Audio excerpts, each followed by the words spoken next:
Vigorous Day, everyone! This is the day before Day of the Dead, February 14th.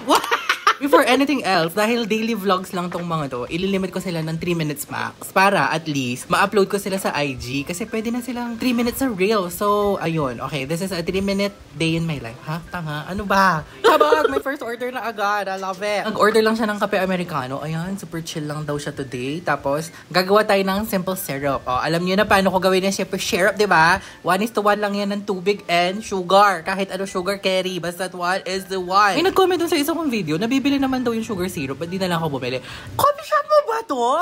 Hindi kasi, ganito ha, yung 750 ml na nabibili, 180 na siya agad. So kung gagawa ako, 80 pesos lang, meron na akong 1 liter agad-agad. Oh, edi go, wag mo kina-question yung decision ko kasi hindi ko kina-question na pinipili mo pa din yung malit. Ayun nga, papakuluin lang natin siya for 5 minutes. Tapos, iset aside lang natin siya para mag-cool down. Tapos, pwede mo na siya gamitin. Tapos, may nag-order sa Grab. Nag-order siya ng 3 leches. Tapos, sabi niya, pengi pa ng sticker. So, ayan.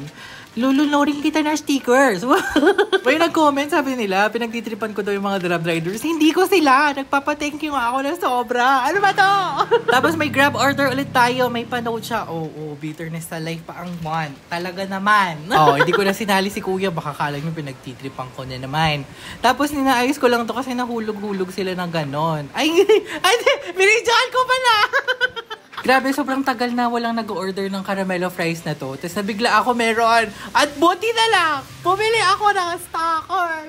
Sobrang cutie pa kasi yan lang yung in-order niya. Na-miss lang daw niya yung caramelo fries dito. So, cute! Diyos ko, dan to, baga rin, o, pero may yari. O, alas 2 araw ako nagtatahi ng closure. O, diba? O, ikaw, ilang araw mo nang inaisip yung closure na yan. O, parang 365 days na. Tapos pinapanood ko yung vlog for final run para ma-upload ko na siya agad-agad. Guys, at exactly 4:57 PM, ganyan yung itsura ng shop dahil dun sa disco ball. Tapos dahil miss na miss ko na si Will, nakatambay lang ako sa live niya. Why? After nun, may nag-last order pa tayo. Nag-order siya ng gatas strawberry or strawberry milk. O, ayan, for takeout daw. Ayan, thank you po. Thank you for coming. Why? Tapos ayun, pinagtulungan na namin ng assistant ko yung mga bags kasi sobrang dami talaga. Ayun, it's closing. Wait. Closing time. Gusto mo yung record ko na lang. Hindi ko na siya kinanap na kanta. Anyways, bye!